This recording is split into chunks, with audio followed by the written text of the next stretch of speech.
حضرت آسیہ نے کہا خبردار اس کو قتل نہ کرنا، ہم اس کو اپنا بیٹا بنائیں گے، یہ ہمیں نفع پہنچائے گا۔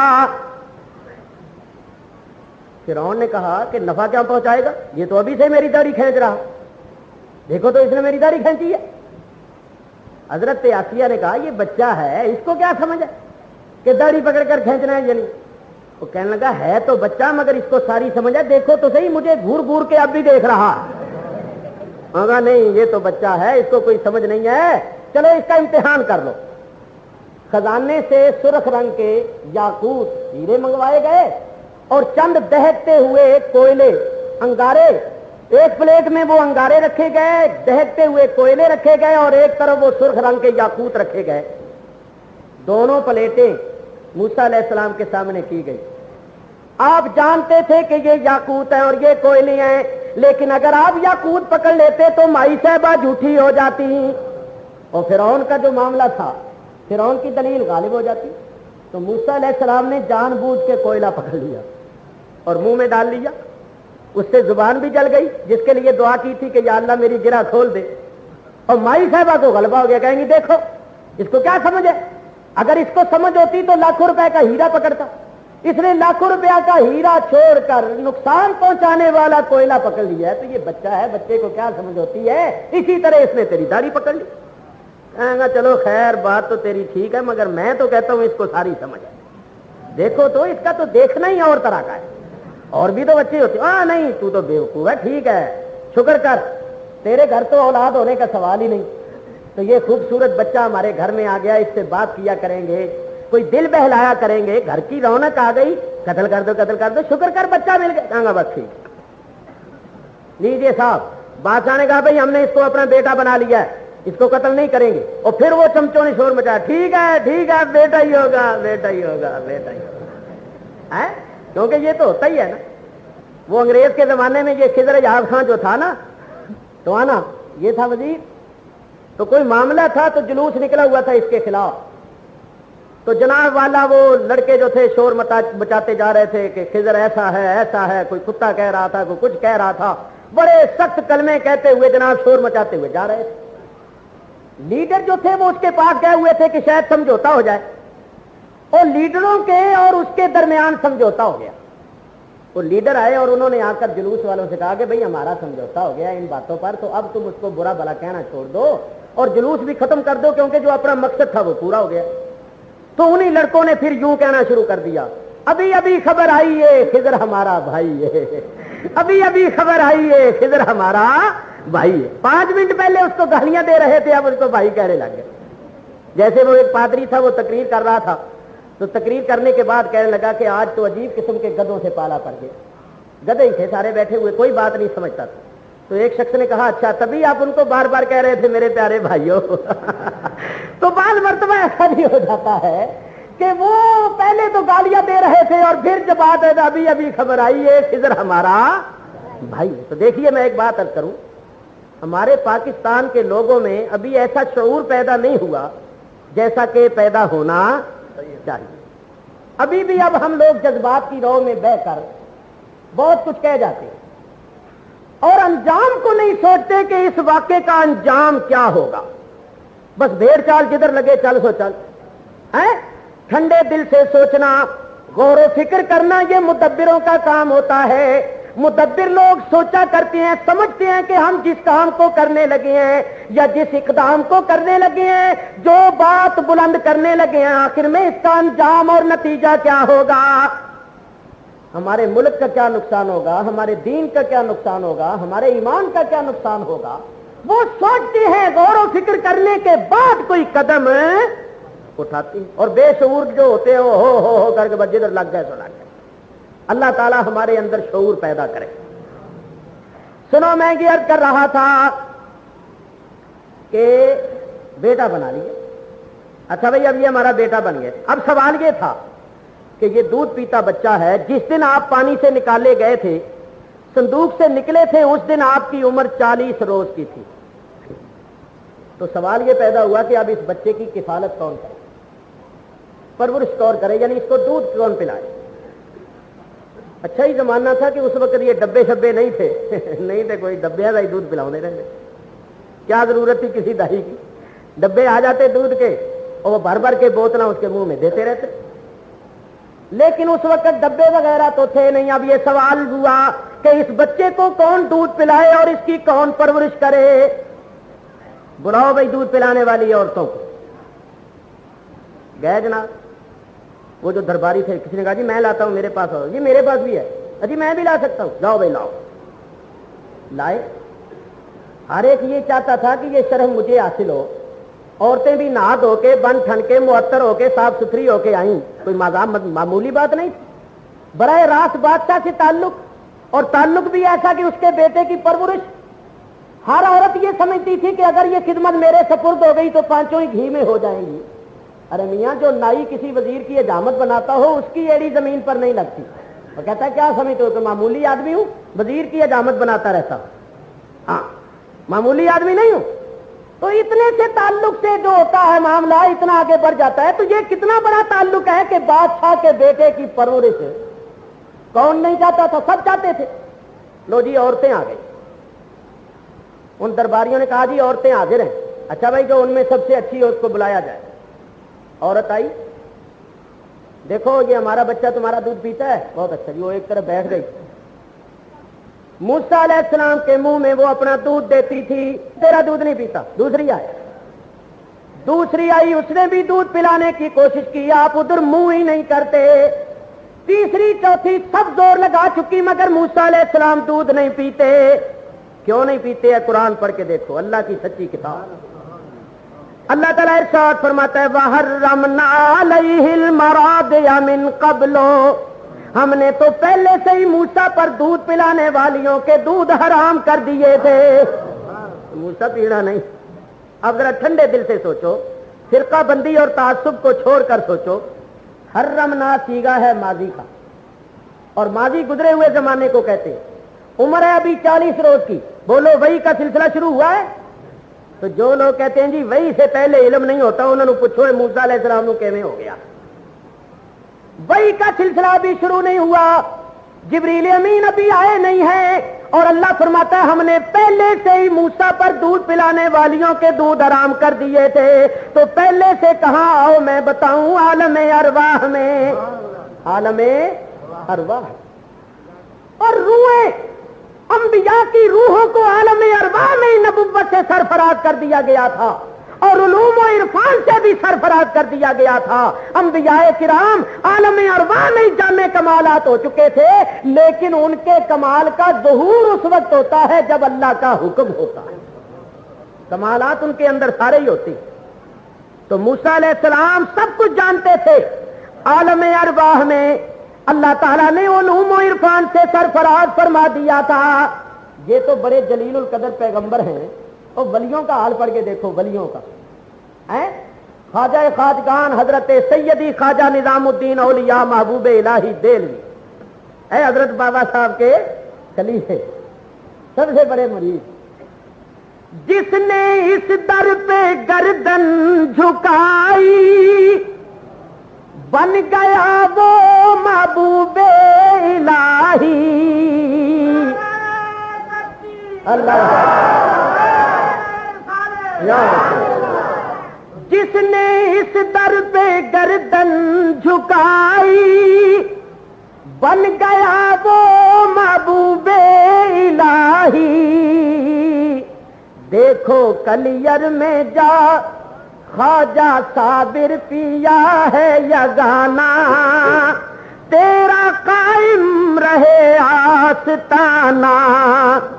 خواجہ گنجے شکر کر کرم کی نظر میں دیوانہ, تیرا قائم رہے آستانہ.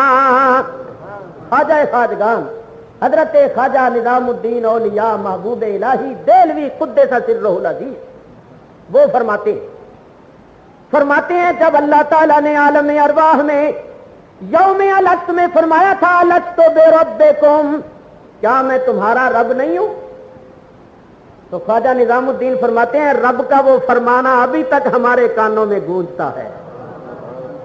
فرماتے ہیں خدا کی قسم ہم نے یہ آواز اپنے کانوں سے عالم ارواح میں سنی تھی, اور ہم چپ رہے ادب کے طور پر کہ پہلے نبی کریم جواب دیں پھر بعد میں ہم جواب دیں تاکہ ہمارا جواب نبی کریم کی اتباع میں ہو.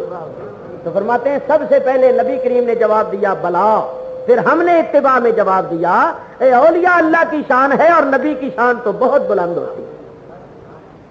نبیوں کو عالم ارواح میں اللہ تعالیٰ نے علم و عرفان سے سرفراز فرما دیا تھا. بولو نبی عالم ارواح میں نبی تھے یا نہیں؟ قرآن پڑھ کے دیکھو. وَإِذَا أَخَذَ اللَّهُ مِيثَاقَ النَّبِيِّينَ، اللہ فرماتا ہے وہ وقت یاد کرو جبکہ ہم نے سارے نبیوں سے پکا عہد لیا. یہ عہد کہاں لیا تھا؟ عالم ارواح میں. تو معلوم ہوا کہ نبی عالم ارواح میں ہی نبی بنا دیے گئے. نبوت کی ڈگری ان کو مل گئی تھی. اور یہ بتائیے ڈگری پہلے ملتی ہے یا علم پہلے ملتا ہے؟ اور ڈگری پہلے ملتی ہے یا علم ہے؟ ایسا تو نہیں ہوتا کہ کوئی بچہ سکول میں داخل ہو تو بی اے کی ڈگری پہلے ہی دے دے، لے بھائی ڈگری تو بی اے کی پہلے ہی لے لے، اب پڑھ الف عام اور بے بکری ہے. آپ کو ماننا پڑے گا علم پہلے حاصل ہوتا ہے، ڈگری بعد میں ملتی ہے. یہ عجیب بات ہے کہ نبیوں کو ڈگری تو نبوت کی عالم ارواح میں ہی مل گئی اور علم نہیں ملا.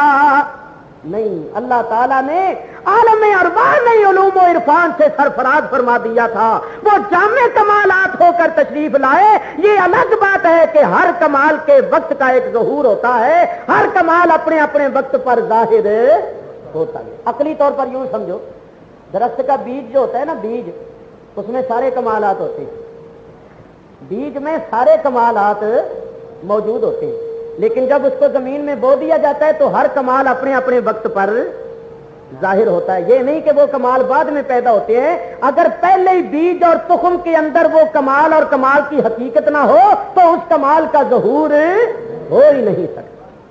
میاں اللہ تعالیٰ نے جس کسی کو پیدا کیا ہے جو کچھ اس کے اندر رکھا وہ اس کو لے کر آیا. کئی کفر لے کر آئے، کئی ایمان لے کر آئے، کئی اسلام لے کر آئے، کئی بے ادبیاں لے کر آئے، کئی ادب لے کر آئے، کوئی عشق و محبت لے کر آئے، کوئی عداوت و دشمنی لے کر آئے، کوئی ولایت لے کر آئے، کوئی شہادت لے کر آئے، کوئی نبوت لے کر آئے. سب کچھ اللہ نے ازل میں ہی رکھ دیا.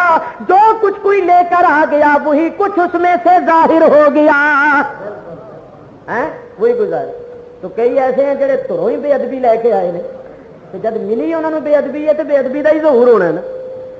کئی ادلوں ہی ادب لے کر آئے، جب ادب ہی لے کر آئے تو ادب کا ہی ظہور ہونا ہے. جو کچھ کسی کو ملا ہے وہی کچھ ظاہر ہو رہا ہے. یہ کسی کے بس کی بات نہیں. ابو جہل لے کر آیا تھا اعتراض اور صدیق اکبر لے کر آئے تھے اعتراف. ابو جہل کے حصے میں اعتراض تھا، جب بھی کوئی معجزہ دیکھتا تھا اعتراض ہی کرتا تھا کیونکہ ملا ہی اعتراض تھا اس کو. اور صدیق اکبر اعتراف کرتے تھے کیونکہ آپ کو ملا ہی اعتراف تھا. تو یہ اپنے اپنے مقدر کی بات ہے. بعضوں کو بے ادبی ملی ہے، بعضوں کو ادب ملا ہے. شکر کرو کہ اللہ تعالیٰ نے ادب کی توفیق عطا فرمائی. میاں اپنی اپنی ڈیوٹی ادا کر رہے ہیں سارے. ایک ڈیوٹی رب کی شیطان نے لگائی ابھی تو پھیر ہی جائے ادھر. ایک ڈیوٹی نبیاں ولیاں نے لگائی پی ادھر لے آؤ. سارے اپنا اپنا کام کریں. اور اللہ دیکھ رہا ہے کہ کوئی کس کی بات مانتا ہے، کس طرف جاتا ہے. اللہ اکبر. تو عرض یہ کر رہا تھا موسیٰ علیہ السلام کسی عورت کا دودھ نہیں پیتے. کیوں؟ بولو اگر پی لیتے تو پھر کیا ہوتا؟ جس عورت کا دودھ پیتے اس کے حوالے کر دیے جاتے. اور اللہ نے جو موسیٰ کی ماں سے وعدہ کیا ہے کہ تیری طرف لوٹائیں گے، وہ وعدہ کیسے پورا ہوتا؟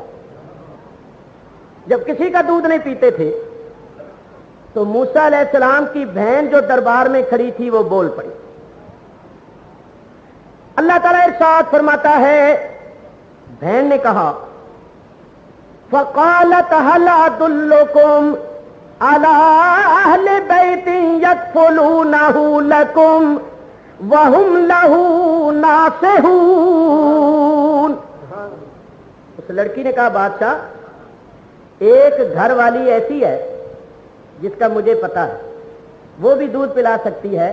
میں صرف خیر خواہی کے طور پر کہہ رہی ہوں اور میرا کوئی اس میں کوئی مفاد نہیں ہے. تو میں بتاؤں وہ کون ہے؟ بادشاہ کہے گا پھر دیکھتی کیا ہے، جلدی جا. دیکھ نہیں رہی کہ میرا بچہ کسی کا دودھ نہیں پیتا؟ اگر تیرے علم میں کوئی ایسی عورت ہے جو دودھ پلا سکتی ہے لا اس کو جلدی سے. اچھا جی میں جاتی ہوں. لڑکی دوڑی دوڑی گئی. چل اماں اب تیرے چلنے کا وقت ہے. ماں نے کہا بیٹی مجھے کہیں جانے کی ضرورت نہیں ہے، میرے رب نے میرے ساتھ وعدہ کیا ہے انا رادوہ الیک، ہم اس بچے کو تمہاری طرف لوٹائیں گے۔ جس میرے رب نے وعدہ کیا ہے وہ بچے کو مجھ تک پہنچائے گا، مجھے کہیں جانے کی ضرورت نہیں ہے۔ لڑکی آ گئی واپس، بادشاہ سلامت۔ وہ عورت جو ہے وہ باہر پھرنے والی عورت نہیں ہے، پردہ نشین عورت ہے، گھر میں بیٹھنے والی۔ وہ کہتی ہے میں بادشاہ کے دربار میں نہیں جاؤں گی، خدمت کے لیے حاضر ہوں، اگر بچہ میرے پاس یہاں بھیج دیا جائے تو میں دودھ پلانے کے واسطے تیار ہوں۔ حضرت آسیہ نے کہا ہمیں ایسی عورت کی تو ضرورت ہے، اگر وہ نہیں آتی تو ٹھیک ہے ہم اس کے پاس چلے جاتے۔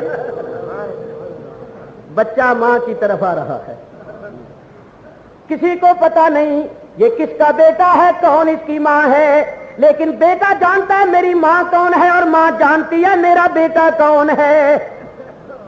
آ گئے گھر، عمران کی بیوی دیکھو یہ بچہ تمہارا دودھ پیتا ہے، اچھی بات۔ ماں نے پیار کیا اور سینے سے لگایا، موسیٰ علیہ السلام نے دودھ پینا شروع کر دیا۔ بڑی خوشی ہوئی، سپرد کر دیا گیا۔ فرعون کو بھی اطلاع پہنچی کہ دودھ پی رہے ہیں، خوش ہیں۔ فرعون بھی بڑا خوش ہوا، کہنے لگا کیا حال ہے ان کے گھر کا، پکا گھر ہے؟ نہیں جی سادہ سا کچا گھر ہے۔ اس نے کہا اس میں تو صحت ٹھیک نہیں رہے گی، چھوڑو اس گھر کو، شاندار محل بناؤ ان کا۔ کوئی گھر میں کوئی دودھ دینے والے جانور ہیں جی؟ جانور کدھر، غریب لوگ ہیں۔ اور چند گائیں بیچ دو، بھینسیں بیچ دو، بکریاں بیچ دو۔ ایک حکیم کی ڈیوٹی لگا دی، گائے بگائے دیکھتے رہنا، سے ٹھیک رہے۔ چند لڑکیاں آ گئی کھلانے والی، کہیں گہوارے آ رہے ہیں، کہیں ریشمی پارچات آ رہے ہیں۔ اب فرعون تاکید کر رہا تھا کہ دیکھو عمران کی بیوی، اس کو کہیں گرم ہوا نہ لگ جائے، سردی نہ لگ جائے، اس کا بڑا خیال رکھنا، اس کی حفاظت کرنا۔ 2 روز پہلے وہی ماں ہے، وہی بچہ ہے۔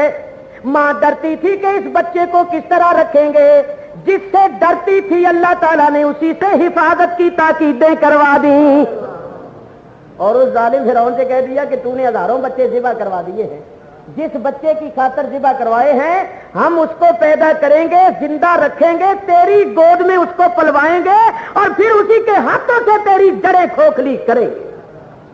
یہ ہے شان بے نیازی اور یہ ہے شان قدرت۔ اللہ تعالیٰ کے کارنامے دیکھو۔ فرعون کی طرف سے حفاظت کی تاکیدیں ہوتی تھیں، مال موذی نصیب غازی پہنچ بھی رہا ہے بہت کچھ، وہی بچہ ہے، وہی ماں ہے۔ اب جناب کوئی خوف نہیں، کوئی خطرہ نہیں، بے خوف و خطر ہو کر رہ رہے۔ اب قرآن کی آیت سنو، رقت طاری ہوتی ہے۔ اللہ تعالیٰ ارشاد فرماتا ہے فَرَدَدْنَاهُ إِلَىٰ أُمِّهِ، ہم نے موسیٰ کو موسیٰ کی ماں کی طرف لوٹا دیا۔ کیوں لوٹایا؟ کَيْ تَقَرَّ عَيْنُهَا، تاکہ ماں کی آنکھیں ٹھنڈی رہے، وَلَا تَحْزَنْ، اور ماں غم نہ کھائے، وَلِتَعْلَمْ، اور جان لے، أَنَّ وَعْدَ اللَّهِ حَقٌّ، اللہ کا وعدہ سچا ہوتا ہے، وَلَٰكِنَّ أَكْثَرَهُمْ لَا يَعْلَمُونَ، لیکن اکثر لوگ نہیں جانتے۔ دیکھا رب کا وعدہ کیا تھا، کس انداز سے واپس کیا، جس سے خطرہ تھا اسی سے حفاظت کی تاکیدیں کروا دی۔ اس آیت سے چند چیزیں ثابت ہوئی۔ ایک تو یہ کہ ماں جب اپنے بچے کو دیکھتی ہے اس کی آنکھیں ٹھنڈی ہوتی ہیں۔ بچہ لائق و نیک و ماں باپ دیکھتے ہیں، ان کی آنکھیں ٹھنڈی ہوتی ہیں، دل خوش ہوتا ہے۔ اور اگر اولاد نالائق و بری ہو، ماں باپ دیکھتے ہیں ان کی آنکھیں روتی ہیں، دل جلتا ہے۔ ماں اور بیٹے کے درمیان، ماں باپ اور اولاد کے درمیان جو گہرا تعلق ہوتا ہے اس کا پتہ اس آیت سے چلتا۔ اللہ فرماتا ہے اس لیے لوٹایا کہ ماں کی آنکھیں ٹھنڈی رہے، غم نہ کھائے، اور یہ جان لے کہ اللہ کا وعدہ سچا۔ افسوس ہمیں اللہ پر بھروسہ نہیں رہا، ہم لوگوں کو اللہ پر یقین نہیں رہا۔ ہم جتنا تدبیروں پر بھروسہ کرتے ہیں اتنا اللہ پر بھروسہ نہیں کرتے۔ ہاں آج کل تو دیکھو نا، گولیاں کھاؤ جی بچے زیادہ ہو گئے تو پھر کنک نہیں لبنی، راشن کون لے آئے گا انہیں، پاکستان میں قید پڑ جائے گا۔ لو بولو، ان کو زیادہ فکر ہوئی ہے، اس کو نہیں فکر جو پیدا کرتا۔ اس نے تو پہلے ہی فرما دیا وَمَا مِن دَابَّةٍ فِي الْأَرْضِ إِلَّا عَلَى اللَّهِ رِزْقُهَا، کوئی زمین پر چلنے والا ایسا نہیں مگر اس کا رزق اللہ تعالیٰ کے ذمہ کرم پر ہے.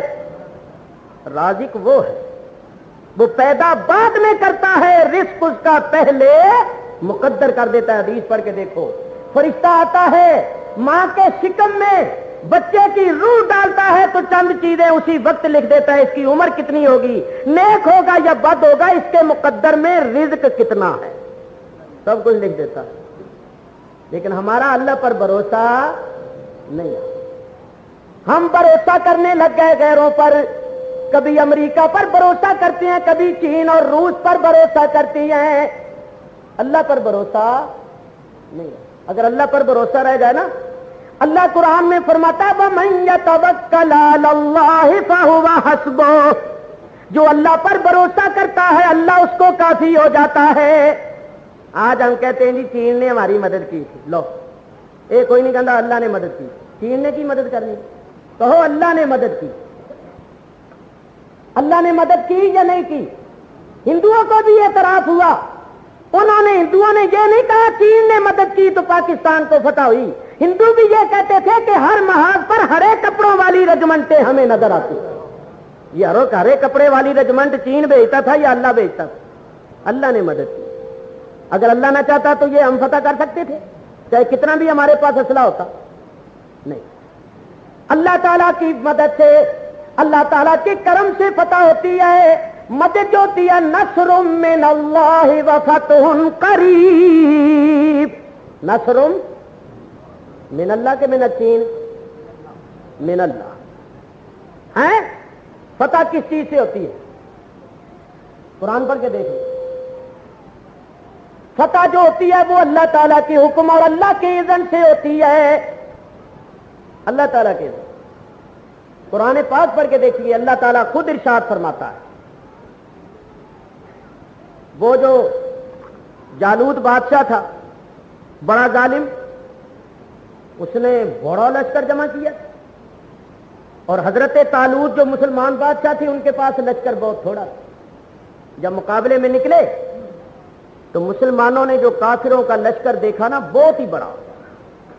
اللہ تعالیٰ ارشاد فرماتا ہے انہوں نے لشکر کو دیکھ کر کہا لا طاقت لنا اليوم بجالوت وجنودہ.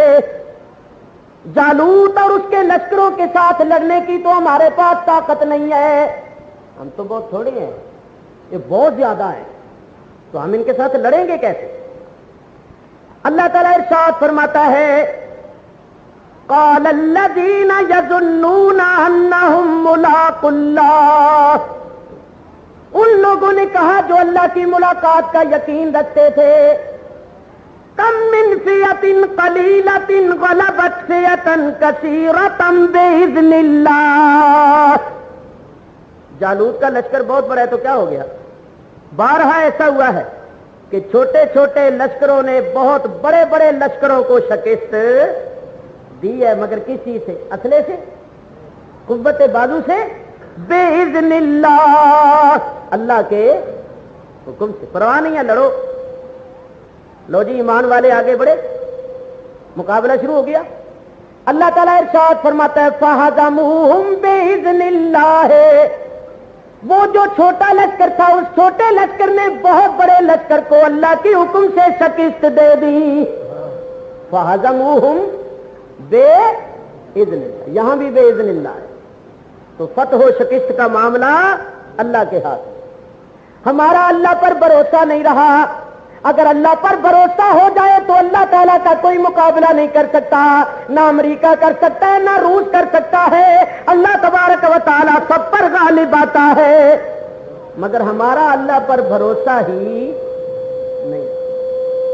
خیر آگے چلیے صاحب، ابھی میں نے وہ تمہید ہی بیان کر رہا ہوں، ابھی قصے پر نہیں آیا، اور قصہ بیان کر کے میں نے نتیجہ نکالنا آپ کے سامنے، اور نتیجہ ہی میری مراد ہے. ہاں سنو جی، لیجیے صاحب موسیٰ علیہ السلام پڑھنے لگے. اب میں چلوں گا بس ڈاک گاڑی کی طرف. ماشاءاللہ جوان ہوئے، ماں نے سب کچھ بتا دیا، ان کو خود بھی سب کچھ روشن تھا. بیٹا تو کس کی اولاد ہے، کس قوم سے ہے، کس خاندان سے ہے، اور فرعون کے گھر تو کیسے پہنچا، سارا ماں نے بتایا. موسیٰ علیہ السلام کو اللہ نے علم حکمت سب کچھ دیا تھا، اپنی قوم کی مظلومیت بے کسی اور بے بسی دیکھتے تھے، اور فرعون کی قوم کا ظلم و تشدد اپنی قوم پر دیکھتے تھے، دل ہی دل میں کڑتے تھے کہ میری قوم ان کے ظلم و ستم کا نشانہ بنی ہوئی ہے، مگر اللہ کی حکم کے منتظر تھے کہ اللہ کا حکم آئے تو میں اپنا کام شروع کروں۔ مختصر یہ ہے کہ جب جوان ہوئے درمیان میں بڑے واقعات، 40 برس کی عمر شریف کو پہنچے، اللہ تبارک و تعالی نے حکم دے دیا کہ تم نبی ہو اور اپنا کام شروع کر دو۔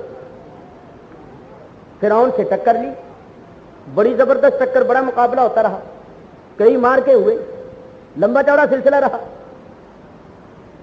آخر اللہ تعالیٰ نے موسیٰ علیہ السلام کو حکم دیا، اے موسیٰ بنی اسرائیل کو ساتھ لے کر راتوں رات یہاں سے نکل جاؤ۔ اچھی بات، اللہ کے حکم کی تعمیل میں بنی اسرائیل کو ساتھ لے لیا۔ موسیٰ علیہ السلام راتوں رات جو نکلے، فرعون نے اپنے لشکروں سے کہا لے بھائی بڑا اچھا موقع مل گیا، اب اتفاق سے یہ لوگ نکل پڑے اور چھوٹا سا لشکر ہے، تو اس سے بہتر ہمیں موقع نہیں ملے گا، ان کا پیچھا کرو لشکروں کے ساتھ اور میدان میں جا کر کھلے جنگل میں جہاں کہیں یہ مل جائیں ان کے گرد گھیرا ڈالو اور گھیرا ڈال کے ان پر حملہ کر کے ختم کر دو، ان کو روز روز کا جھگڑا ہی ختم ہو جائے۔ اچھی بات، یہ ذرا جو ہے نا یونٹ اس کو ذرا آگے کر دیا جائے نا تو پھر آواز نہیں آئے گی، نہیں تو یہاں سے آواز گھٹا دو۔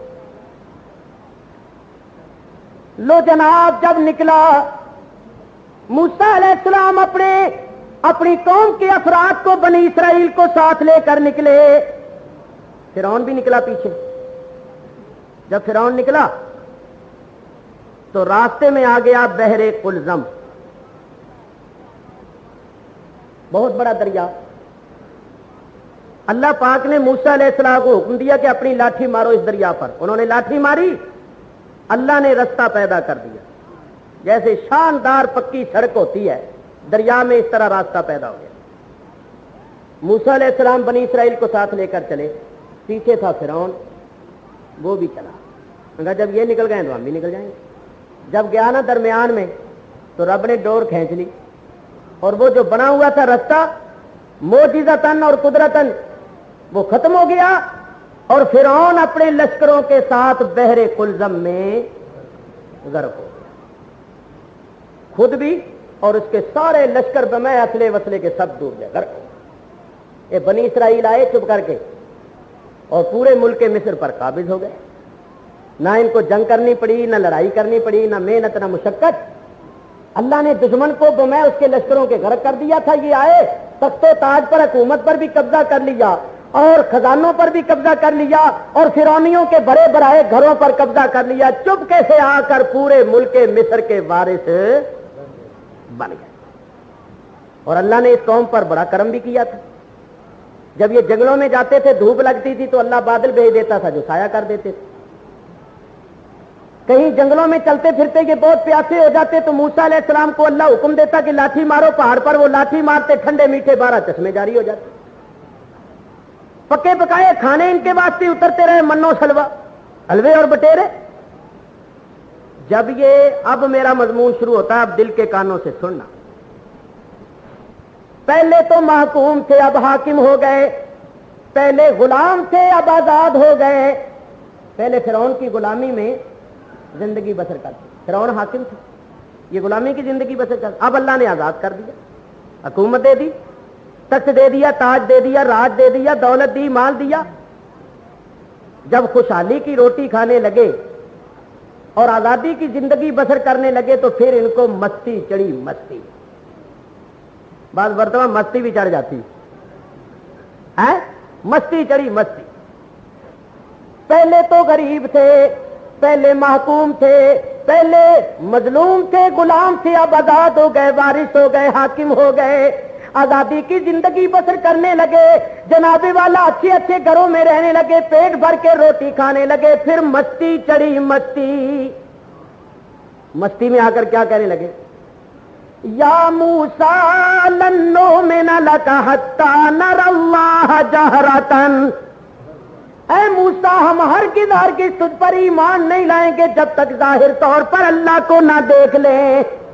دکھا اللہ کہاں؟ روز تو کہتا ہے اللہ ہے اللہ ہے، ہم نہیں مانتے. اگر ہے کوئی اللہ تو اس کو لا ہمارے سامنے. ہم جب ظاہر طور پر دیکھ لیں گے، چٹا ننگا اللہ کو دیکھ لیں گے، بے حجاب دیکھ لیں گے، تب تیرے اوپر ایمان لائیں گے، ورنہ نہیں لائیں گے. غور کیا آپ نے؟ یہ وہی بنی اسرائیل ہیں جنہوں نے قتل ہونا، سولی چڑھنا، آگ میں جلنا گوارا کر لیا تھا، مگر رب کو چھوڑ کر فرعون کو سجدہ کرنے کے لیے تیار نہیں ہوئے. جب معصوم تھے اللہ کو مانتے تھے، جب غلامی کی زندگی بسر کرتے تھے اللہ کو مانتے تھے، جب اللہ نے ان پر کرم کیا، آزادی دی، حکومت دی، دولت دی، مال دیا، اب مستی چڑھی تو اللہ کے ہی منکر ہو گئے. اللہ دکھا تو ایمان لائیں گے ورنہ نہیں. اللہ اس قصے کو قرآن میں بیان فرما کے فرماتا ہے پاکستانیوں دیکھو کہیں تمہارا حال بھی تو ایسا نہیں ہو رہا. تم بھی ذرا اپنے کردار کا محاسبہ کرو، تم بھی اپنے اعمال کا جائزہ لو. جب تم انگریز کی غلامی کی زندگی بسر کرتے تھے اس وقت تمہارا کیا حال تھا، آج تمہارا کیا حال ہے. اس وقت تم غلام تھے، آج تم آزاد ہو. اس وقت تم محکوم تھے، آج تمہیں حاکم بنا دیا گیا ہے. آج تم آزادی کی زندگی بسر کرتے ہو، خوشحالی کی زندگی بسر کر رہے ہو. کہیں ایسا تو نہیں کہ تم بھی ان کی طرح اسی طرح انکار کرنے لگ جاؤ اور کسی ایسے نظام کا مطالبہ